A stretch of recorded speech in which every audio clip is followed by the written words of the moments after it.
तेज के द्वारा एक दिव्य शक्ति का निर्माण होगा और उस शक्ति के द्वारा इस महिषासुर को हम मारेंगे।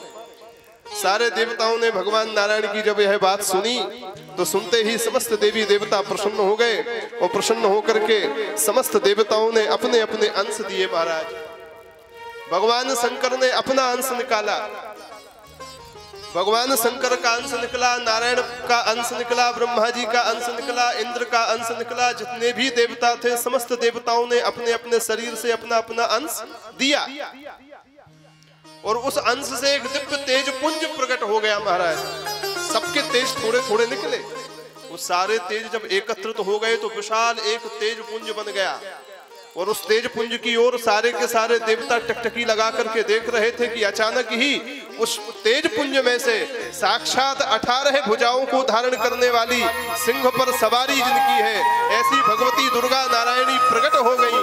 बोल दुर्गा महारानी की जय। जन्मेजय जी ने पूछा, महाराज समस्त देवताओं ने अपने अपने अंश दिए तो किसके अंश से क्या बना? क्या ऐसा भी कुछ घटनाक्रम हुआ क्या?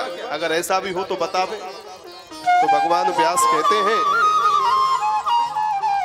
अरे राजन, भगवान शंकर के तेज से भगवती दुर्गा का सुंदर मुख कमल बना। बोलो राधे राधे। शंकर जी के तेज से दुर्गा मैया का मुख कमल बना। जो सुंदर गौर वर्ण वाला सुंदर आकार वाला मुख कमल था, यमराज के तेज से भगवती दुर्गा के सुंदर घुंघराली अलकावलियां, सुंदर घुंघराले केश बने। साक्षात यमराज ही जिनके केशों के रूप में विराजे हैं और साक्षात काम को भस्म करने वाले कामारी शंकर ही जिनके मुख कमल के रूप में प्रकट हो गए हैं।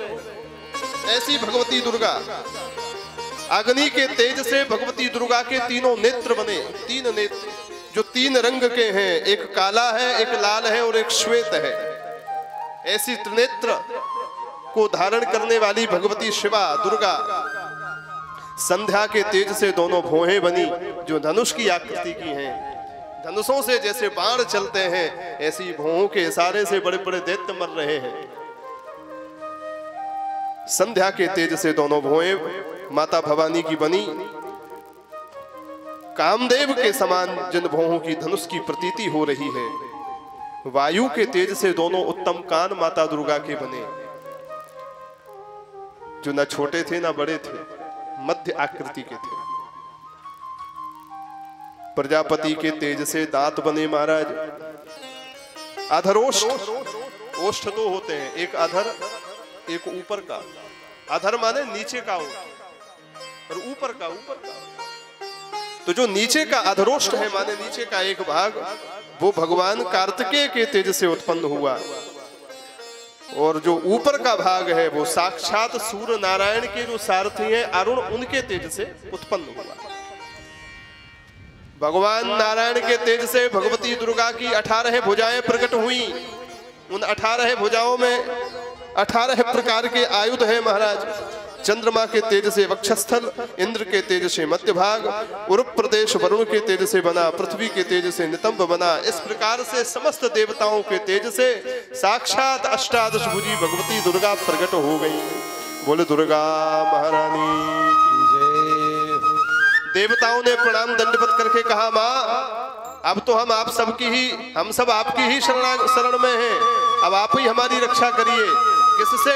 बोले महिषासुर से। भगवती दुर्गा तुरंत महिषासुर से लड़ने के लिए गई। कई अध्यायों में महिषासुर से भयंकर युद्ध का वर्णन है और अंत में भगवती दुर्गा ने महिषासुर के सिर को धड़ से अलग कर दिया और महिषासुर का उद्धार हो गया। बोले दुर्गा महारानी की जय। अब ज्यादा युद्ध की चर्चा हम नहीं करेंगे क्योंकि वैसे युद्ध को वातावरण है। देखो जो सब के सब खड़े हैं अपने अपने लाठी डंडा ले। बोलो राधे राधे। उसके बाद जन्मेजय के कहने पर सुंदर चंड मुंड का, रक्त बीज का, धूम्रलोचन का, इन समस्त दैत्यों का उद्धार हुआ है माता दुर्गा के द्वारा। चंडिका के रूप में, कालिका के रूप में, काली के रूप में, अंबिका के रूप में विविध विविध रूपों से भगवती ने समस्त दैत्यों का संहार किया है। हम लोग आरती में गाते हैं, चंड मुंड संहारे शोणित बीज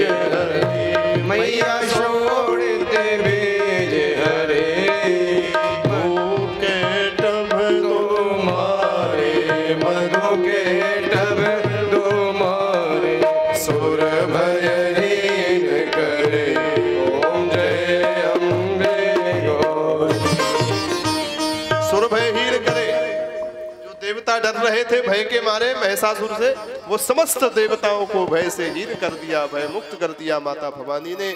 ऐसी सुंदर देवी भागवत की परम पावन कथा है। तो अब अन्य कथा को ना जोड़ करके हम सीधे विश्राम के उपक्रम की ओर चल देते हैं, जिससे विश्राम की देखो कथा तो भैया कबो पूरी ना है बेवारी। हरि अनंत हरि कथा अनंता। इसलिए माता भगवती दुर्गा भगवान जब दोबारा पुनः कृपा करेंगे तब अच्छी तरह से पुनः बैठेंगे, नहीं अभी ज्यादा इंतजार में रहेंगे तो उपक्रम भी हम लोग नहीं कर पाएंगे। इन दैत्यन को कोई भरोसा ना है।